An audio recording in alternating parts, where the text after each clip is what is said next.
story of resurgent and burgeoning Africa is here, only on the Pulse of Africa channel.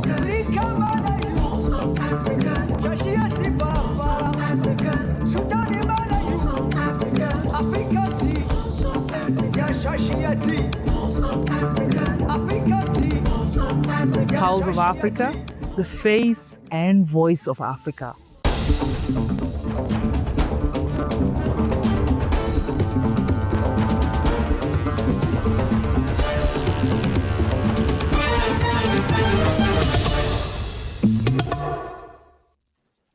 Hello and welcome. I am Tinsai Gabriel with Pulse of Africa News, bringing you the latest stories and updates from across the continent.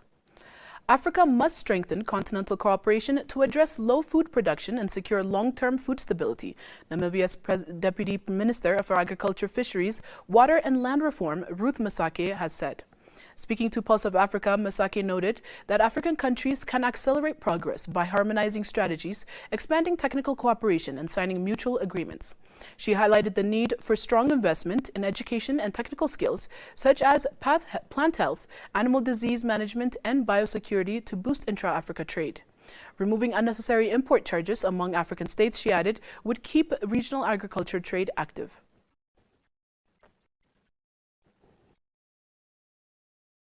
African countries can work together in collaborating on the strategies that we can use all together to unlock insufficient food productions in all our countries. I see more opportunity for the Africa to do better into ensuring food security through collaboration, through touring all states.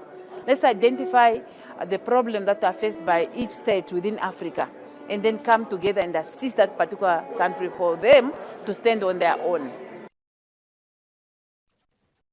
Masake also stressed the importance of continued continental dialogues to build resilience. She urged more research on drought-resistant seeds, climate-smart practices, and closer engagement with farmers. She praised Ethiopia's expanding wheat production and noted Namibia's steady progress through winter wheat schemes, though still small in scale. Wheat's nutritional value and processing potential, she said, can be maximized if African experts share knowledge.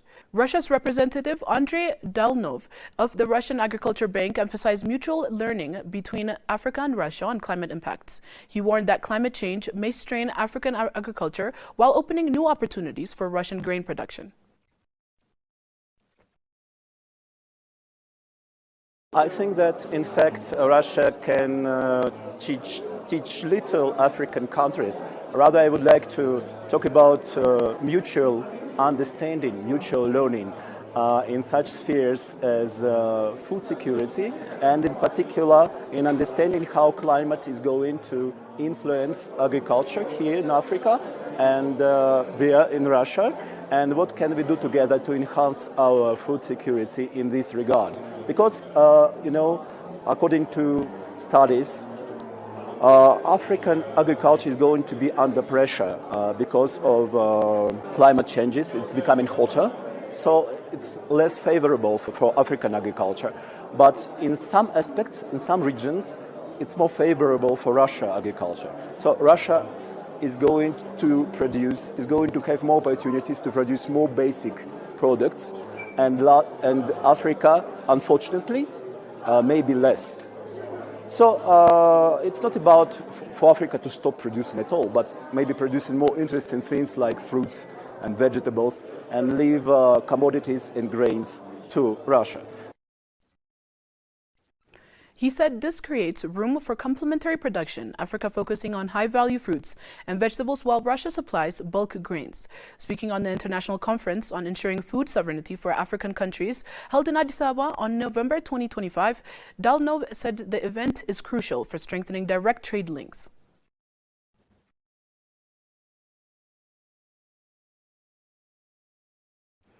President Kais Saied received Algerian Prime Minister Sifi Grib at the Carthage Palace to discuss advancing cooperation. Saied recalled historic ties between the two countries and stressed the need for stronger joint action to accelerate ongoing projects. The talks also reviewed regional developments, including Libya, and underscored the importance of continued coordination on shared challenges. Grieb, accompanied by Foreign Minister Ahmed Attaf, said the carried President Tebboun's message of commitment to deepening bilateral relations and pursuing greater strategic integration. He highlighted promising opportunities for increased trade and investment ahead of the Tunisian-Algerian Economic Forum taking place the same day.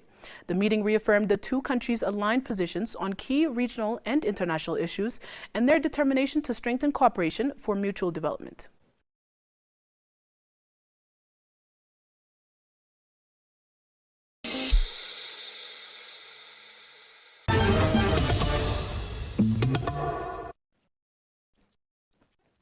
Burundian President Evariste Ndayishimiye on Thursday urged young Africans to contribute to socio-economic development and peace building in their countries so as to build a better future for the continent. He made the appeal at the opening ceremony of the 4th Continental Dialogue on Youth, Peace and Security in Bujumbura, the economic capital of Burundi.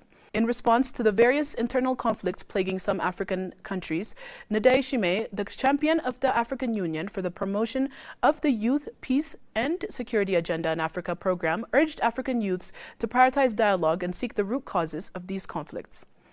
It is dialogue that ultimately brings peace and a lasting solution. It is therefore better to begin with dialogue than use it as a last resort, he said, citing Burundi's own experience where a protracted crisis was resolved through dialogue. Momini Daila, president of the Pan-African Youth Union, also stressed the role of youth in building a peaceful Africa. Nothing greater can be built without peace and security, he noted. Speakers highlighted the leading role played by the youth in consolidating peace, pointing to their marginalization in a decision-making process. Sagir Said, AU High Representative for the Great Lakes region, expressed the community's commitment to continuing to place youth, peace and security issues at the heart of its priorities. Germany has announced a €28.5 million contribution to help address worsening food insecurity in South Sudan, where 7.56 million people are projected to face acute shortages during the 2026 lean season. WFP said the support comes as conflict displacement, climate shocks, and economic pressures continue to drive hunger. However, areas with sustained peace have seen some improvements. WFP Country Director Mary Ellen McGorty welcomed the funding, saying it will boost critical assistance at the very challenging time.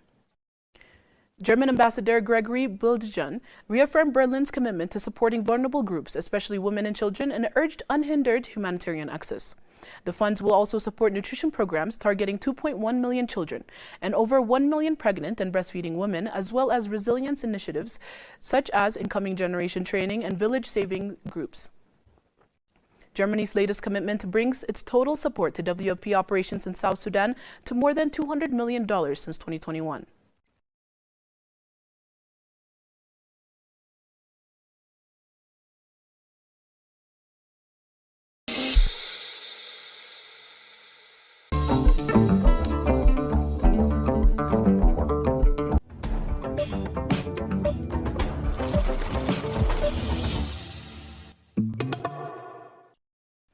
Moving on to business news, at the opening of the second AFCFTA Business Forum in Marrakech, Morocco, AFCFTA Secretary General Wakme Lemene issued a rallying call for accelerated implementation of the Continental Free Trade Pact amid growing global trade uncertainty.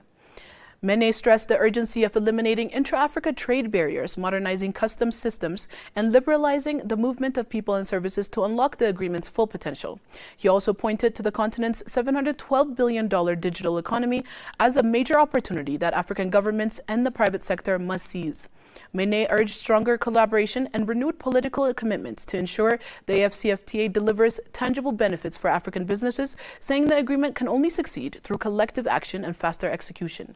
The African Continental Free Trade Area, launched in 2021, is the world's largest free trade area by number of participating countries, aiming to connect 1.4 billion people and create a combined market value at over $3.4 trillion.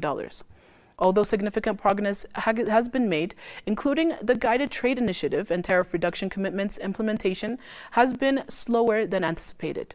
The Business Forum, bringing together policymakers, private sector leaders, and development partners, seeks to address these gaps and accelerate actions needed to transform the AFCFTA into a driver of industrialization, job creation, and sustainable economic growth across the continent.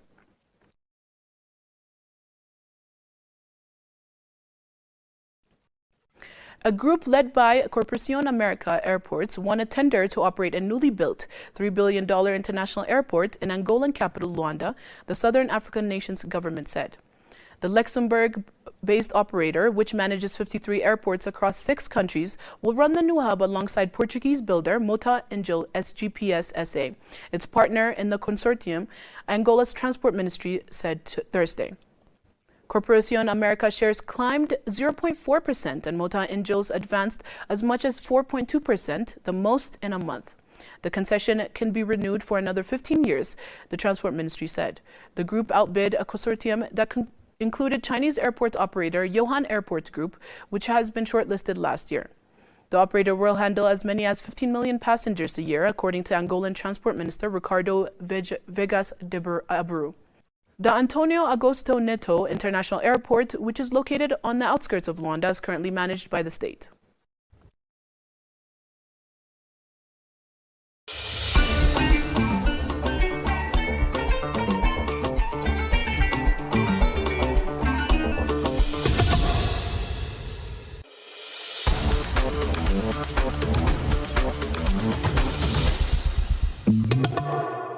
Moving to sports news, the Black Queens have risen 5 places in the latest FIFA rankings after an impressive run of form since August. Ghana, who were previously ranked 67th, now sit 62nd in the world. On the continent, the Queens are ranked 3rd behind champions Nigeria and South Africa. Ghana secured qualifications to the 2026 WAFCON with a 7-0 aggregate win over Egypt, with their only defeat in recent months coming in friendly against 4th-ranked England earlier in December. The Black Queens will now shift focus to preparations for the continental tournament scheduled for 17th of March to 3rd of April 2026 in Morocco.